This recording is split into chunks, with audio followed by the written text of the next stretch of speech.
How shall I stand before thee but in silence? Beloved, we begin not with many words, not with fervent promises, not with the noise of ambition, but with a willingness to be still before the invisible.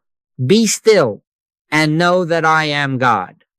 We are not here to inform God of our needs, nor to persuade omnipresence to become present. We are here to let the ancient hush become audible in us. We are here to consent to what already is. For the kingdom of God is within you, not somewhere, not sometime, not after 10 lessons and 20 books, but now, nearer than breathing, closer than hands and feet. Give me 30 days not to change you, but to reveal you. Give me 30 days not to manage life, but to let life live. Let us enter upon a small consecration. 5 minutes a day of listening, 5 minutes of holy consent, 5 minutes that are not a work to accomplish, but a space to stop taking thought.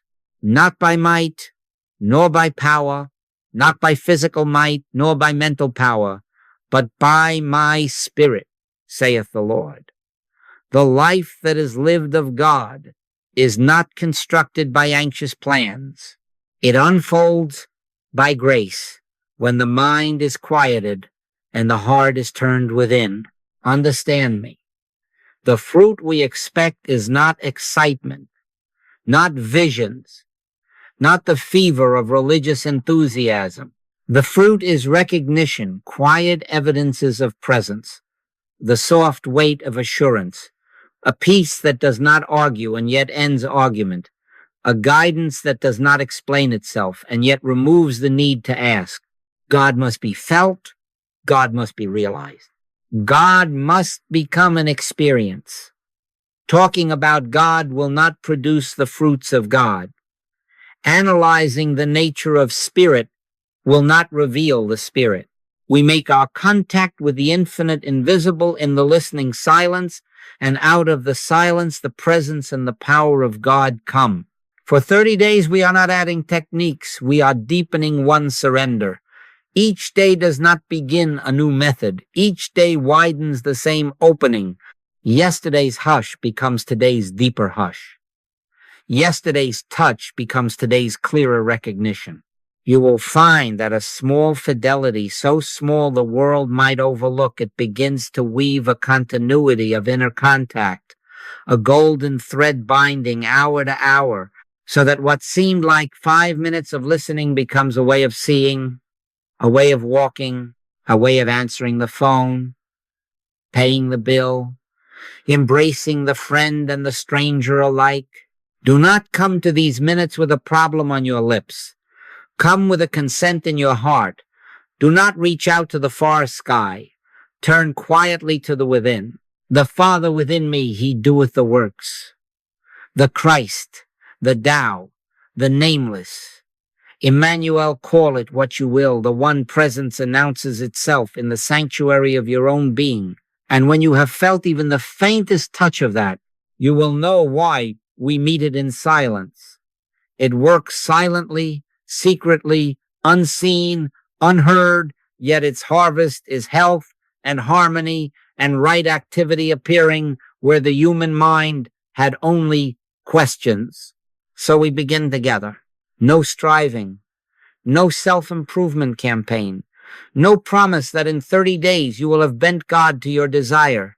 Rather this, that in 30 days of honest listening, you will have yielded enough for desire to be transfigured into trust, for fear to be reinterpreted as a call to the secret place, for effort to relax into the rhythm of grace. One with God is a majority, and as you stand in this hush, remember, we are not trying to bring God to this hour. We are trying to bring this hour to God. Let us be still and know. Let us be honest with ourselves in the light of that hush.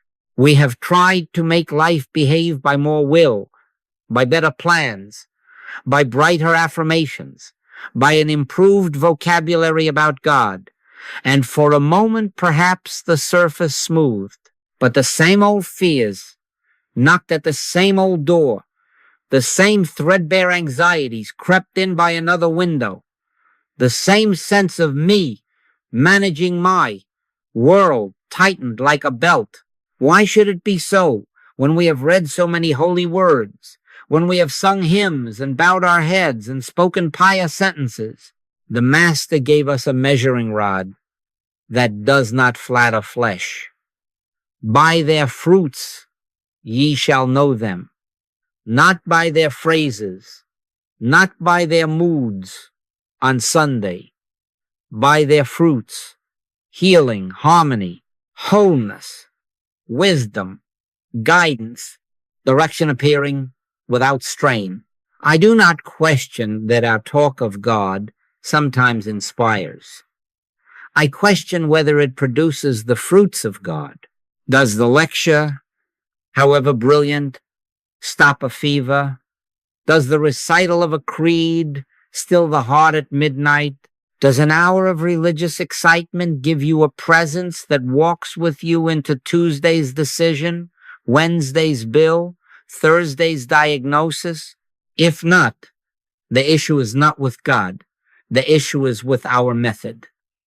We have tried to live the life of God by the power of man, and the ancient voice answers plainly and forever, not by might, nor by power, but by my spirit, saith the Lord.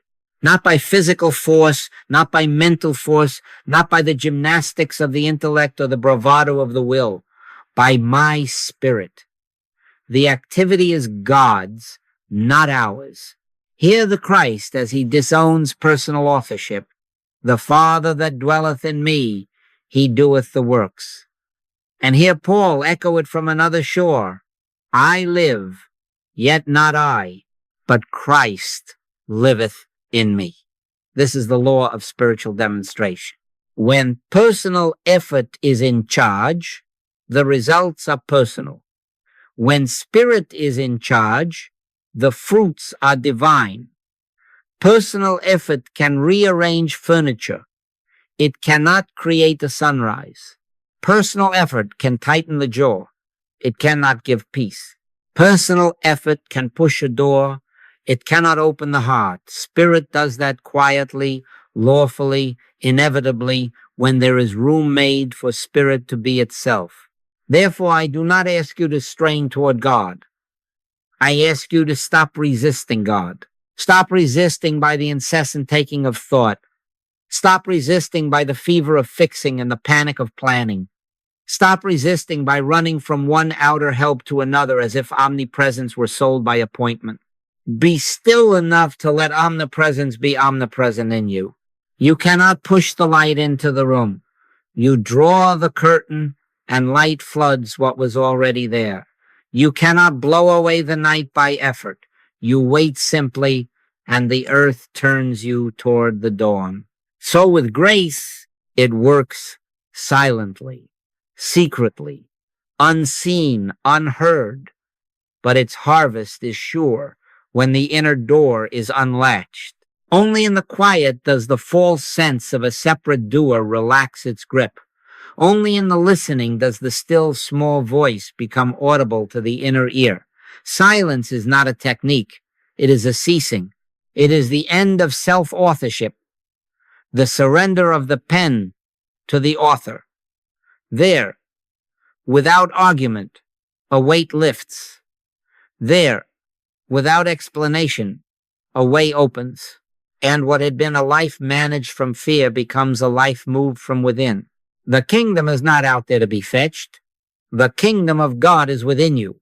Make your contact with the infinite invisible, not by shouting up to heaven, but by consenting to heaven at the center of your being. So the correction is gentle but absolute. Do not enlarge your spiritual toolkit. Empty your hands. Do not brace yourself to be heroic. Relax into being honest. Not by might, not by mental power, but by spirit. Let this become the refrain of these days. Then the laboring mind will stand down, the listening heart will awaken, and the fruits, health, harmony, wholeness, wisdom, guidance, direction will appear as the natural issue of presence made welcome. One with God is a majority, and in the quiet, one with God is you. How shall I stand before thee but in silence? I say it again because this is the secret door, and we must linger at it until it opens. Silence is not emptiness. Silence is not a vacancy between noises. Silence is fullness without words. Silence is the medium in which the invisible becomes tangible. After the wind, an earthquake, but the Lord was not in the earthquake. And after the earthquake, a fire, but the Lord was not in the fire. And after the fire, a still small voice. In that hush, Elijah found the holy not as spectacle, not as clamor, but as a presence discerned in quiet. Out of the silence, the presence and the power of God come. The deeper the silence, the stronger the sense, not of excitement, but of authority, of rightness, of a peace that does not have to defend itself. Now, what is this listening we speak of? It is not a straining of the physical ear. It is not cocking the head to catch a whisper in the room. It is the awakening of a spiritual sense, an inner ear attentive to what the Master called the things of the Spirit. He that hath ears to hear, let him hear. This is that ear. It listens without seeking phrases. It attends without composing answers. It waits without agenda. It is worship in spirit and in truth, for it does not reach out to an external deity. It yields to the Father within, who is already speaking from the center of your being. Keep this ear open, not outwardly, but inwardly, as if something just outside of thought, just beneath the surface of words, were pressing to be known. Here is the law of gradation, and it will not fail you. The deeper the silence, the greater the felt power. Not the deeper the concentration, not the tighter the jaw, but the deeper the consent. As you lay down thought after thought, concern after concern, as you stop arranging and begin allowing, the river clears and a current is felt. No strain, no drama, only an increase of quiet authority, of assurance, of guidance that comes as a rightness in the next step. In quietness and in confidence shall be your strength. You will discover it so. Strength that is not human will, confidence that is not argument, poise that does not depend on outcome. And let us be very plain about what will and will not occur. Do not look for fireworks. Do not demand visions. Do not require a voice to name itself. Sometimes there are words. Yes, Samuel, Samuel. And the heart answers, Speak, Lord, for thy servant heareth. More often, there is a shift, subtle, unmistakable, a release where tension had been, a lifting where weight pressed, a clarity where fog lingered, a warmth in the center that says without syllables, I am here. You will rise from the chair and find that fear has lost its edge, that a decision arranges itself without debate, that a bitterness no longer tastes the same. This is guidance. This is presence. And the peace of God, which passeth all understanding, shall keep your hearts and minds. It keeps. You do not clutch it. It keeps because it is the natural atmosphere of realized God. Therefore, when I say 5 minutes, I do not ask you to think about God for 5 minutes. I do not ask you to rehearse truths, to argue metaphysics, to improve the picture. I ask you to be available to God. Enter the hush and offer only your consent. Here I am. Not my might, not my mental power, thy spirit. If thoughts appear, nod to them and let them pass, as you would let a friend slip quietly out of a sanctuary. Then return to the inner ear. You may use a single line not to persuade God, but to center attention. Be still and know that I am God. Or speak, Lord, thy servant heareth. Then listen. If nothing seems to happen, listen still. If much seems to happen, do not grasp. Listen still. In this listening, you are fulfilling the price, keeping the mind stayed on God, not as effort, but as availability. And you will prove it in your own flesh and in your own affairs. Silence is the doorway, and on the other side of that door, the Father within doeth the works. One with God is a majority, and in the stillness, you will find that majority rising quietly, irresistibly, as the very life of your life. Now we come to the turning that makes the rest of these days fruitful. If silence is the door, oneness is the room into which you step, and you will not find it by looking out and up. You will find it by looking in and down into the depths where God already is. The kingdom of God is within you, not in persons, not in places, not in special hours, within you.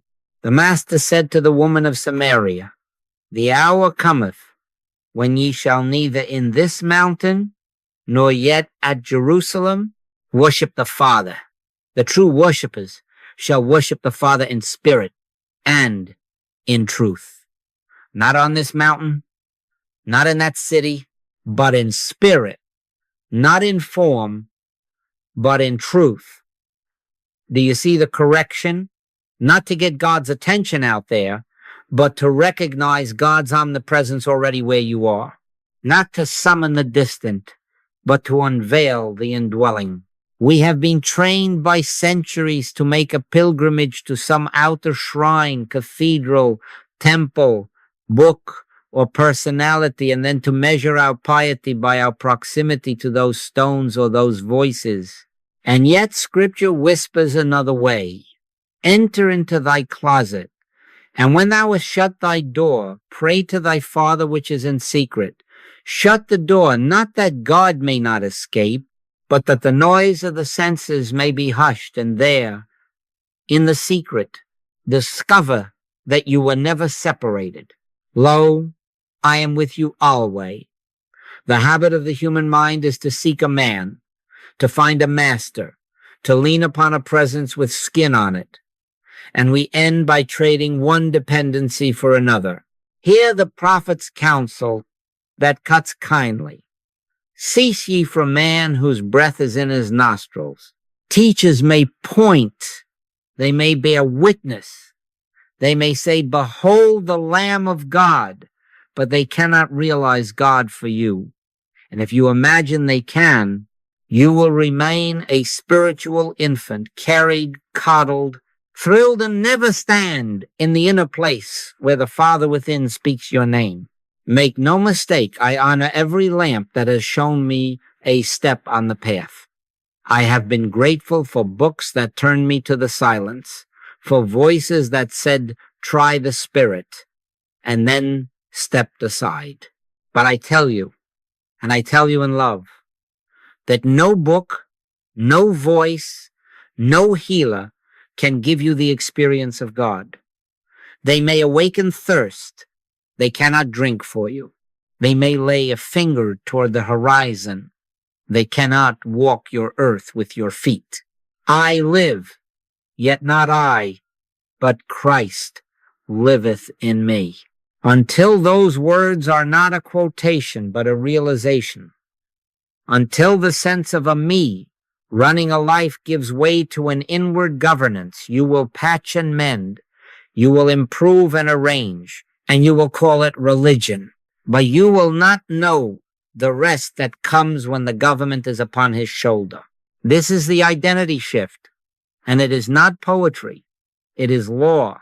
God is the life of you, the mind of you, the soul of you, closer than breathing, nearer than hands and feet. And when this ceases to be a sentence and becomes a felt fact, decisions cease to be lonely, burdens cease to be heavy, and help ceases to be somewhere else. You do not take the presence to your appointments. The presence takes you. You do not plan the day with anxiety. You consent to the rhythm already moving, and you watch, sometimes with quiet astonishment, as the next right step appears without your coercion. The Father that dwelleth in me, he doeth the works. Not the Father in the sky performing across distance, but the Father within performing as your wisdom, your love, your supply, your protection invisibly, silently, infallibly. And now, as we move together through these 30 days, keep this paradox holy. We walk as a company, yet every true step is taken alone in the secret place. We will meet in a shared rhythm. We will keep a common appointment with silence. We will be of one mind in the intention to listen. But the altar on which you lay self-effort down is not in this room. It is not in my words. It is not in any human arrangement. It is within you. There, in that interior hush, you become your own sanctuary. There, you become the temple not made with hands. There, you prove that the promise is personal, immediate, and present. He that dwelleth in the secret place of the Most High shall abide under the shadow of the Almighty. So do not come to these minutes to obtain what God has withheld. Come to uncover what God has forever given. Not to coax heaven to descend, but to let the veil fall from your own eyes. Not to send petitions outward, but to let recognition rise inward. Be still and know that I am God. When that knowing lights, even faintly, you will have begun to live from within out. And then, one with God is not a phrase, it is a state. One with God is a majority, and in the conscious awareness of that oneness, life is no longer managed by your might or your mental arranging. It is lived by the divine presence within, who performs all things for you. This is the shift. This is the blessing. Let it be felt.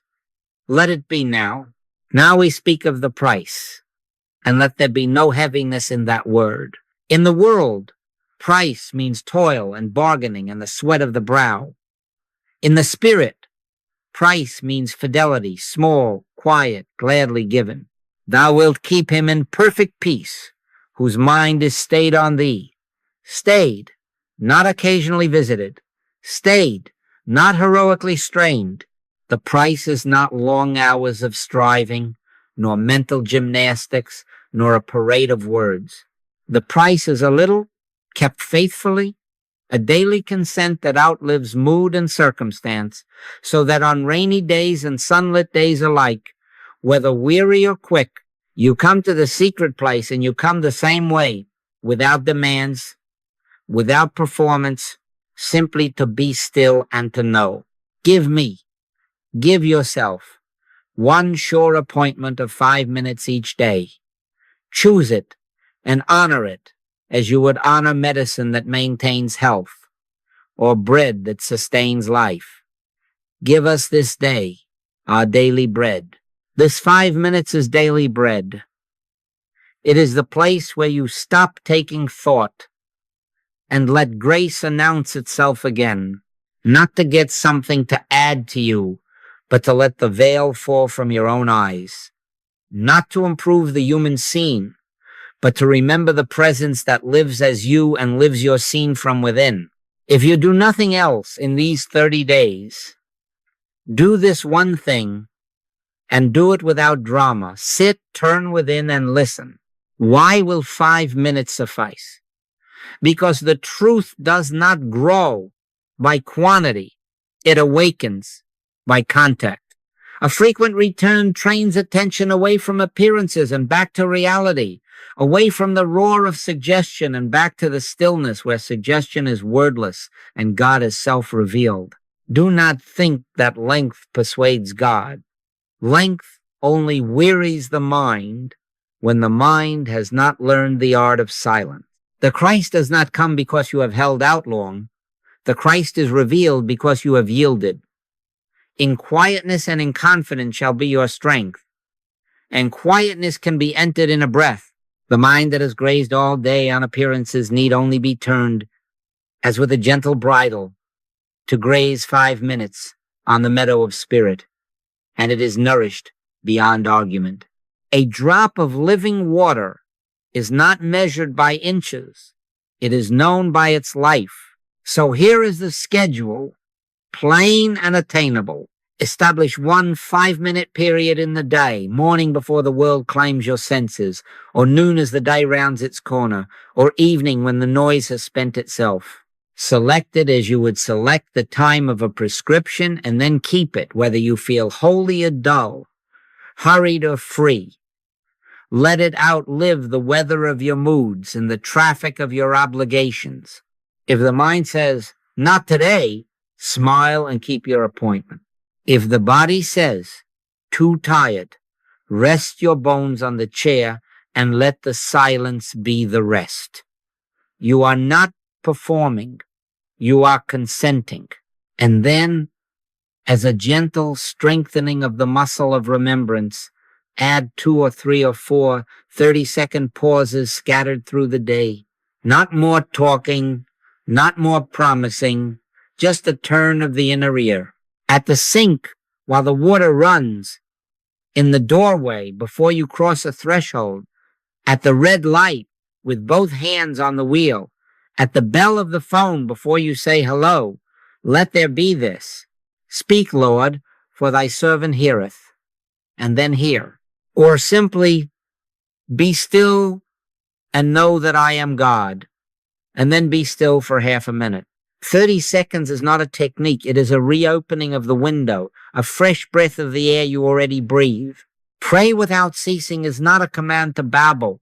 It is an invitation to remain available, to live with that inner ear open as naturally as you breathe without planning the breath. Now, some negative counsel, and it will save you months.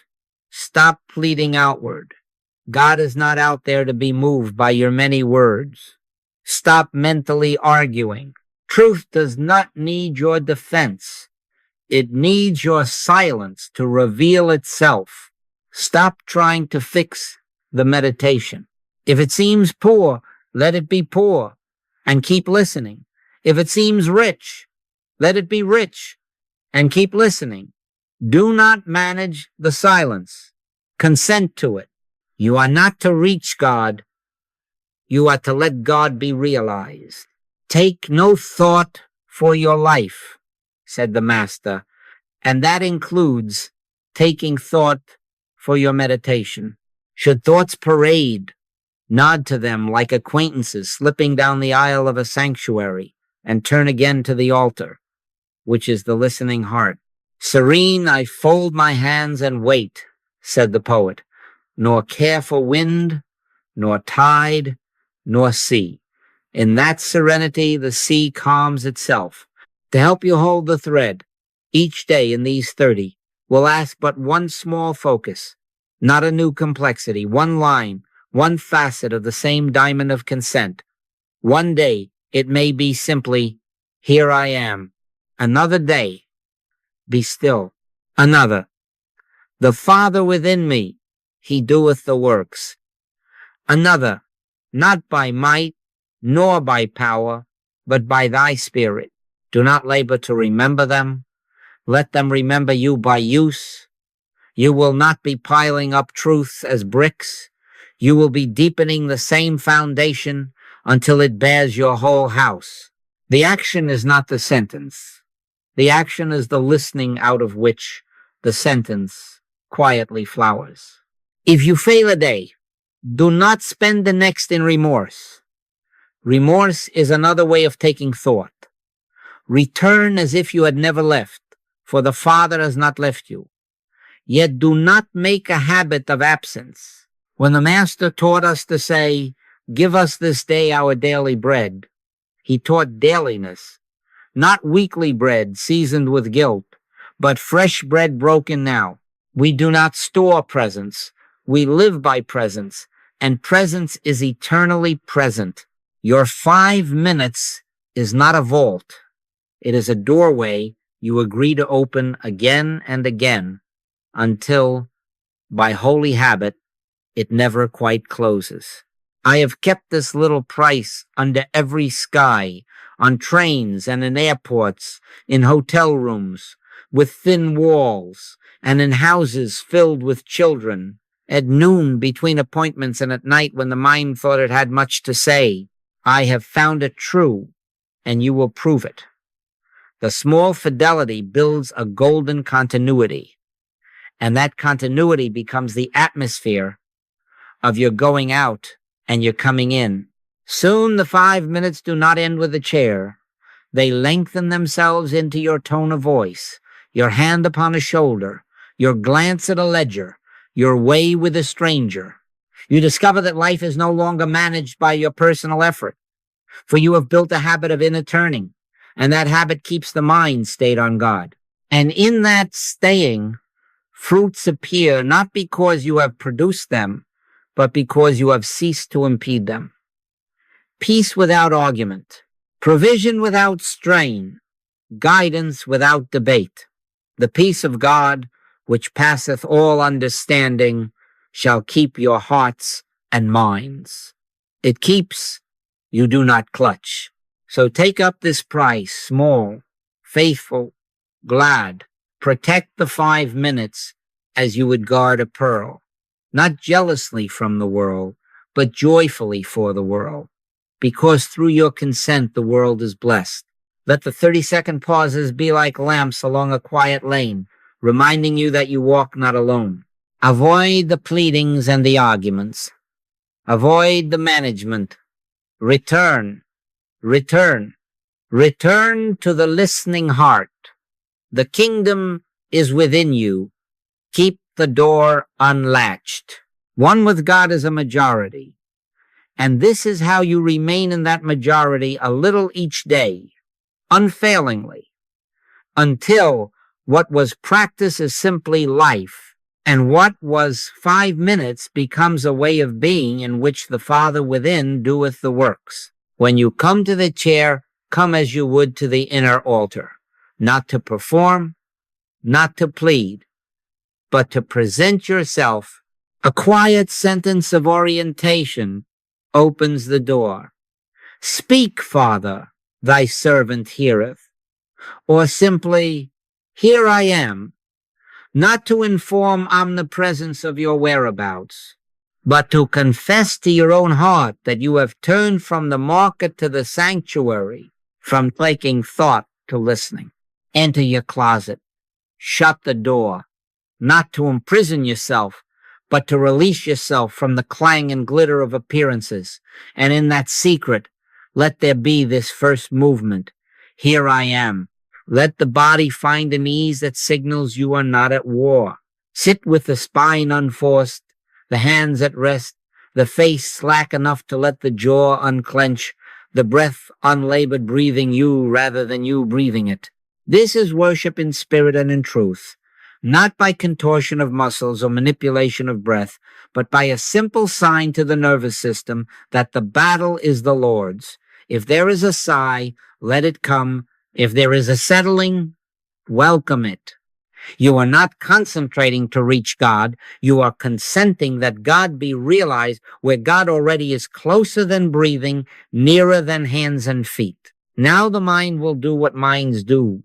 It will offer you errands, compose letters, review conversations, worry over outcomes.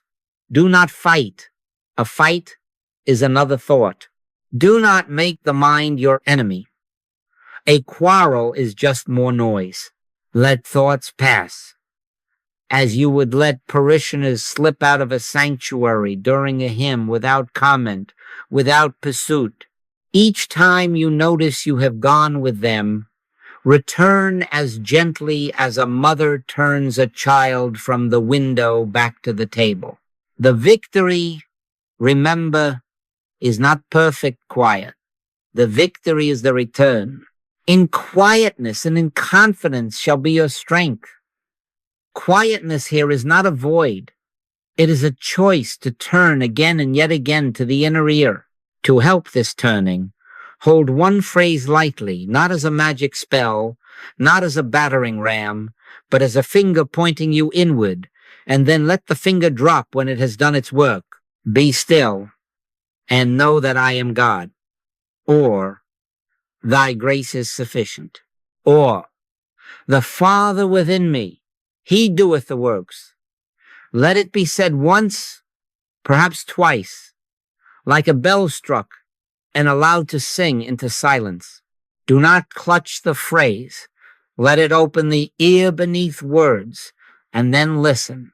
Listen not for syllables, but for rightness, for the warmth at center, for that unargued sense of presence that does not require evidence because it is itself the evidence. If nothing happens, do not agitate the waters. You are not the timekeeper of grace. If much seems to happen, if peace spreads, if tears come, if clarity dawns, do not cease. Let the river move of its own accord. Take no thought for your life. This is the liturgy of consent.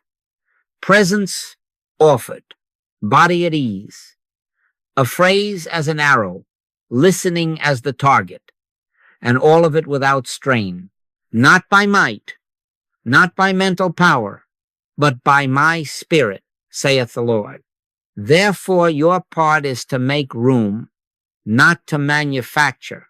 As the minutes complete themselves, do not yank the cord and leap into the street of thought as if the sanctuary were a dream. Let gratitude be the benediction, not the payment thank you, without adjectives. A bow of the heart to the invisible that has been tangibly present, whether felt a little or much. Then do the next simple thing. Stand, fold the blanket, wash the cup, dial the number carrying the hush as one carries a fragrance on clothing. Do not announce it. Do not test it. Do not make it precious. Let it accompany you, quiet and authoritative, into the very place where the mind once hurried to manage. There, without fanfare, you will discover that what was practice begins to live as you guidance. Without debate, provision without strain, peace without argument. The Father within doeth the works, and you, consenting, walk on in the strength of a presence that needs no witness, but will, in due time, bear fruit visible to all. Health, harmony, wholeness, wisdom, direction one, presence, one mind, one life, finding utterance through your days. In these first 10 days, do not be surprised if the mind behaves like a brook after rain, noisy, full of twigs, carrying yesterday's leaves. This is not failure. This is revelation. The noise that appears in the chair is the noise that has been governing your hours, only now you see it. When a room is dark, you do not know the dust in the air. Turn on the light and every particle shows itself. These first days are not about erasing dust. They are about discovering the switch. Be still and know that I am God. The knowing begins not when the mind is blank, but when you decline to make the mind your adversary. You are not at war. You are at worship. You are not suppressing. You are consenting. And in that consent, the presence that has always been there begins to announce itself between the thoughts, like the calm between ripples, like the still small voice after the wind. Here is the first grace to learn, and it will carry you all your life. Return without self-condemnation. Each return is not a defeat. It is a yielding. Every time you notice you have wandered and you turn back, you are saying with your movement what the prodigal said with his feet. I will arise and go to my Father. And the Father who saw him a great way off, ran and met him. You will feel it so. Condemnation is more noise. It imagines that God is tallying your distractions, but grace does not score. Grace welcomes. In quietness and in confidence shall be your strength. Quietness is the turning. Confidence is the assurance that the turning is received. 10, 20, 50 times in 5 minutes, do not be dismayed. Each turn is a small surrender, and surrender is the gate of strength. A hidden blessing works here. As you watch the parade of thoughts without wrestling them, their authority weakens. What before seemed inevitable worry, rehearsal, prediction, loses spell power when you see it arise and pass while you do not move with it. Space appears, faint at first, a breath of silence before the next sentence of the mind, a softness under the hard edge of a fear, a warmth that does not argue yet holds. Take no thought for your life, said the master, and you begin to feel what that means. Not neglect, but the end of compulsive management. Thought is dethroned, not by attack, but by noticing. And in the gaps, the presence is felt as a rightness, a poise, a government from within. And the peace of God, which passeth all understanding, shall keep your hearts and minds. It keeps. You do not clutch. So let these 10 days be simple and one-pointed. Day 1 is consent. The whole practice is there. Here I am. Say it once and listen. Day 2 is gentle attention. Hold the inner ear open without strain, as you would hold a door ajar for a friend. Day 3 is releasing outcomes. Thy will be done. Lay tomorrow's ledger in God's lap and listen. Day 4 is humility. I can of mine own self do nothing. Feel the relief of stepping down from the throne of control. Day 5 is trust. My grace is sufficient for thee. Let sufficiency announce itself in the very place need once shouted. Day 6 is forgiveness. Forgive us our debts, as we forgive our debtors. If a face arises, bless and release. Do not build a case. Let the Christ dissolve it in silence. Day 7 is gratitude, not for things, but for presence. A simple thank you said to the invisible that is nearer than hands and feet. Day 8 is patience. Rest in the Lord and wait patiently for Him. Let the minutes keep themselves while you keep the inner door open. Day 9 is receptivity. Speak, Lord, for thy servant heareth. No demands, only open hands. Day 10 is rest.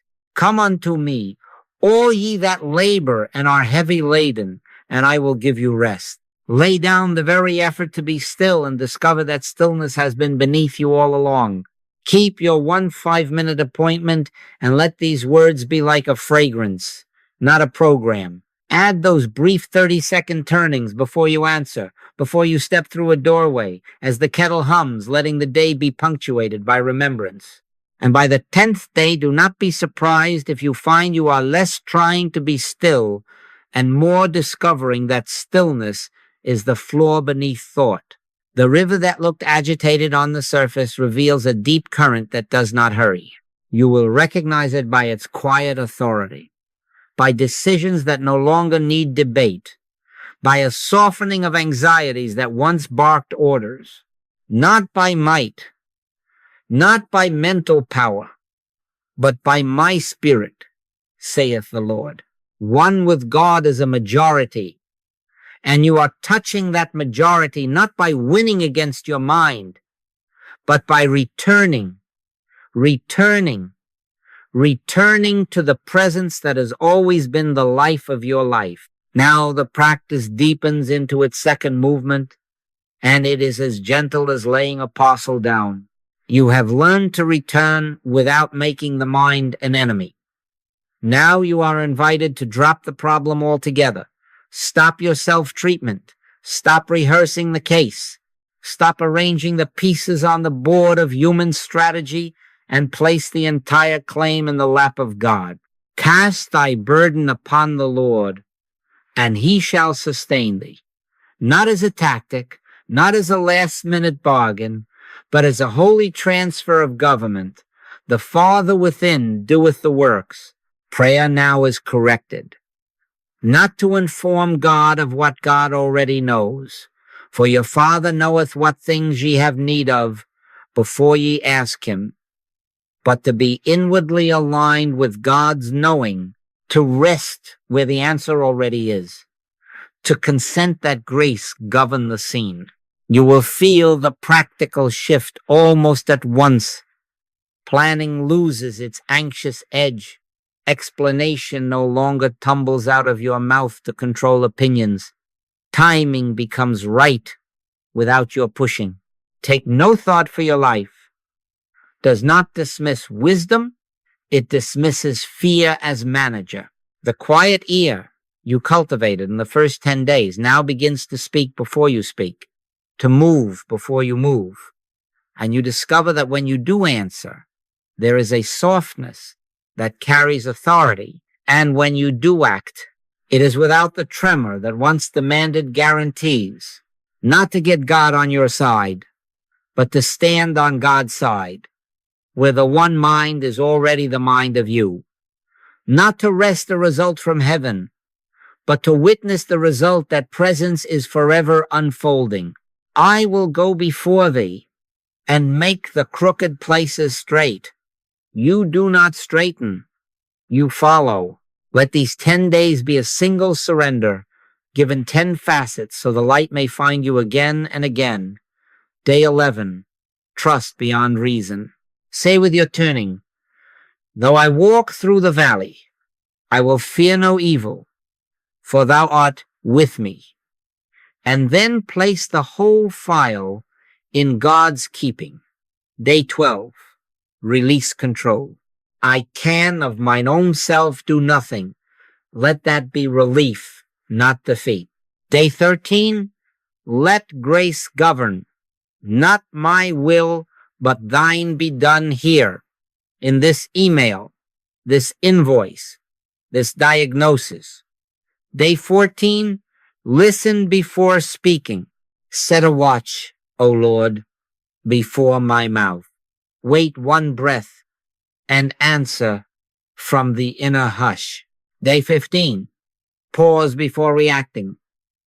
Be swift to hear, slow to speak, slow to wrath, and watch heat lose its rulership. Day 16, accept what is not as final, but as the appearance present so you can see through it without fighting it. Judge not according to the appearance, but judge righteous judgment. Day 17, choose inner quiet. Turn from the news of the senses and abide 1 minute in the news of spirit. Peace will report itself. Day 18, rest in assurance. In quietness and in confidence shall be your strength. Let the confidence be God's fidelity, not your will. Day 19, follow gentle guidance. Do the small next thing the inner nudge approves. Without drama, without delay, manna, 1 day at a time. Day 20, live unburdened. If the old habit reaches for the load, take your hands off. Come unto me, and I will give you rest. And then walk in that rest. As you live this way, keep watch for the fruits, not to boast, but to learn the ways of grace. By their fruits ye shall know them. A relationship softens where you had argued it harder. A timely idea arrives while your hands are in the dishwater. The body breathes easier without your commanding breath to behave. An envelope appears, a bill is met, a door that was closed opens by a knob you did not turn. Do not call this coincidence, and do not call it your cleverness. The Christ performs all things for us. Gather up the fragments, said the Master, that nothing be lost. Let memory mark these tokens, because remembrance comforts you the next time the mind clamors for the driver's seat. And yet, do not seize the fruits. Let them be what they are, the outward sign of an inward government. Guard the hush that bore them. Continue the small fidelities. Refuse to explain grace to the world as if explanation could produce it. One with God is a majority, and you are learning to dwell in that majority not by superior planning, but by inward assurance. The government is upon his shoulder. Let it remain there. Now the path enters its quiet noon. These last 10 days in which the practice ceases to be a means to a result and becomes the recognition of what is. Hear it. God is the only mind. There are not minds many, struggling and competing, some fearful, some confident. There is one mind expressing as your awareness when you are still enough to let mind be itself. Harmony is not manufactured. It is unveiled as the fog of suggestion thins. I am the Lord, and there is none else, cries the prophet. And your work in this third movement is not to persuade God to be God, but to behold God's allness until what claimed to be another power has no place to stand. Not by might, not by mental power, but by my spirit, saith the Lord. Therefore, cease striving with shadows. Take your seat in the light and watch shadows prove themselves to be nothing but the absence of seeing. When we speak of illusion, be wise and gentle. Appearances may feel urgent, may thunder in the nerves, may enlist the testimony of headlines and test results, but they are not ultimate reality. Judge not according to the appearance, but judge righteous judgment. To call a thing illusion is not to be callous towards suffering. It is to refuse to grant to the passing picture the status of law. We do not battle the picture. We behold the presence. We do not shout at darkness. We turn on the light. In the chair and in the street, make this interior move. Turn from the claim to the one who never claims who is. Be still and know that I am God. The deeper the stillness, the easier the recognition that what seemed two God here and a problem there has never been two. One mind, one presence. Let us be practical. When fear rises, do not wrestle. Rest. Perfect love casteth out fear. Sit in that love by acknowledging it as the life of you, the mind of you, the atmosphere of the room. Then watch fear loosen without a debate. When lack threatens, do not count coppers. Consent to the infinite nature of source. The Lord is my shepherd. I shall not want. Let the Christ interpret your day as sufficiency revealing itself in right ideas, right timing, right opportunities, and do the next simple thing without panic. When the body signals distress, do not fight the symptom as an enemy. Recognize life as God, presence as God, intelligence as God, functioning as organism. In Him, we live and move and have our being. Let the quiet conviction of oneness bathe the sense of body until the body answers to mind instead of to fear. When conflict presents, decline the courtroom drama. Take your seat in the one mind where there are no adversaries. Blessed are the peacemakers, and peace is made by those who refuse a second mind to oppose. In that refusal, soft words come, needed silences are kept, and a way opens where insistence had closed the gate. So these days have their small banners, not as tasks, but as lamps to remind you of the same single street. Day 21 is abiding. He that dwelleth in the secret place of the Most High shall abide under the shadow of the Almighty. Do not visit, dwell. Let the hush accompany errands. Day 22 is inner authority. Let this mind be in you, which was also in Christ Jesus. Walk softly and sure, answering from within, and not from the world's clamor. Day 23 is compassion without absorption. See suffering. Bring the heart's warmth, and yet remain in the altitude of truth. The life god stands on the shore to pull. He does not drown to prove he cares. Day 24 is non-reactivity. Peace, be still.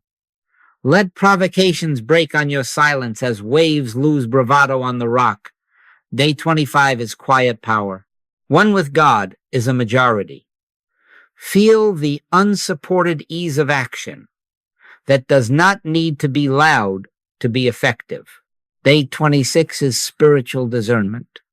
The hearing ear and the seeing eye, the Lord hath made even both of them. Ask, Father, what is the truth here? And let the answer cancel the lie without a struggle. Day 27 is seeing God in the basket. Whatever is presented, diagnosis, invoice, complaint, look past the label and inwardly declare, there is only God in this basket. The rest is missed. Day 28 is forgiveness as release of illusion. Forgive them, for they know not what they do. Drop the story. Let the claim of a self apart from God fall away, and with it your grievance. Day 29 is stability. Thou wilt keep him in perfect peace, whose mind is stayed on thee. Become a steady flame. Moods pass. Presence does not. Day 30 is letting God live your life. I live, yet not I, but Christ liveth in me. Withdraw the last concealed management. Let the Father within do the works in errands, emails, meals, and midnights. You will find that in these days, technique fades into being. The 5 minutes remain. The 30-second lamps still quietly shine, but the emphasis shifts from doing to dwelling. The secret place is no longer a room you enter. It is the life you are beginning to be. You do not fight error. You rest in one, and appearances, robbed of borrowed breath, dissolve as morning mist dissolves on the meadow, and as they do not boast. Behold, the kingdom within is governing without noise. Continue softly. The one mind is your mind. The one presence, your environment. The one life, your life. Keep this ear open. Keep the altar tended, and walk on. The Christ performs all things for us. Guard the pearl. Guard it. Not with tension, not with display, but with the same holy hush by which you found it. He that dwelleth in the secret place of the Most High shall abide under the shadow of the Almighty. Do not visit. Dwell. After these 30 days, your task is not to enlarge your program or decorate your altar. Your task is to keep the single lamp trimmed and burning. Let there be one daily stillness, 5 quiet minutes, non-negotiable, untheatrical, as ordinary in your day as washing your face, as sacred as the breath in your lungs. Not to earn God, but to remember God. Not to persuade the presence to come, but to consent to the presence that already is. This is how pearls are guarded, by constancy that outlives mood. Simplicity protects what argument would lose. Reduce the noise, not as penance, but as wisdom. The still, small voice does not shout over clamor. It speaks in its own register, and you will know it best when you have turned down the volume of the world. Cut away the frantic input that frays the inner ear. Fewer headlines, fewer debates, fewer compulsive glances at the glowing screen. Perhaps you cut them by half, perhaps by more. Grace will show you the measure. This is not asceticism. This is love guarding its own. In returning and rest shall ye be saved. In quietness and in confidence shall be your strength. Return, and the confidence will keep you quiet, and the strength will rise from under your feet of its own accord. Keep your practice secret and undefended. Give not that which is holy unto the dogs, neither cast ye your pearls before swine. Not because anyone is swine, but because argument and curiosity trample what only reverence can hold. Do not advertise your 5 minutes. Do not explain grace to those demanding a diagram. Do not test your peace by throwing it into controversy. Let your fruits speak. By their fruits ye shall know them. Let your light so shine before men that, without your lecture, they see a steadiness that was not there before, a kindness that does not cost you blood, an ease of timing that is unmistakably not your management. Then, if any ask the hope that is in you, answer simply, the Father within, he doeth the works, and return to the secret place. Sustain a gentle rhythm. One daily stillness anchors the day, then thread it with 10-second and 20-second returns that keep the altar tended. Before meals, turn and say within, thank you. Before calls and meetings, speak, Lord, thy servant heareth, and listen one breath longer than comfort. Before the door opens, pause. Before you press send, pause. Before sleep, whisper, into thy hands I commend my spirit. These small obediences are not mechanics. They are remembrances. They sew the day to the night and the night to the day with one golden thread. I am with thee always. Community has its place, but let it be a fellowship of fruits, not a marketplace of drama. When you gather, speak of what softened in you, not of who wronged you. Tell how fear lost its voice, how guidance came as a quiet rightness, how provision appeared in right ideas at the right hour. Share the inward changes, less hurry where hurry once ruled, fewer words where words once filled the air, a willingness to listen that found resolution without a fight. That builds faith. That guards the pearl without handling it with rough fingers. Pray without ceasing, said the apostle. This is how a people learns it together, by honoring the ceaseless undercurrent rather than parading the storm. There will be days when the old world tugs and the mind clamors to regain the throne. Watch and pray. Keep thy heart with all diligence, for out of it are the issues of life.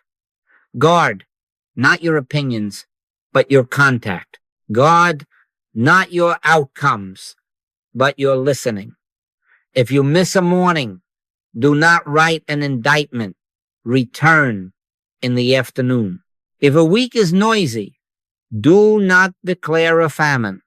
Take your 10 seconds more often. If a conversation pulls you into debate, become still inside it and let answers come from the altitude where there are no adversaries. Abide in me, and I in you, for without me ye can do nothing. With me, one with God, is a majority. This is the way after day 30. Constancy without strain, simplicity without pride, secrecy without fear, community without performance. Keep the lamp, keep the ear, walk softly. Let the kingdom within do its quiet work until life is not managed by your cleverness, but lived by the presence that has taken up its own life in you. My peace I give unto you, not as the world giveth, give I unto you. Receive it anew each day, in 5 unhurried minutes, and 100 unnoticed pauses.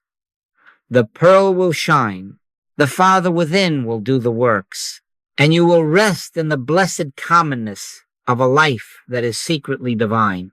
Beloved, here at the edge of words and the beginning of silence, let the summary be simple and whole. not outward seeking, but inward realization, not human will, but divine activity, not taking thought, but receiving grace, not getting God to come, but letting God be God where you are.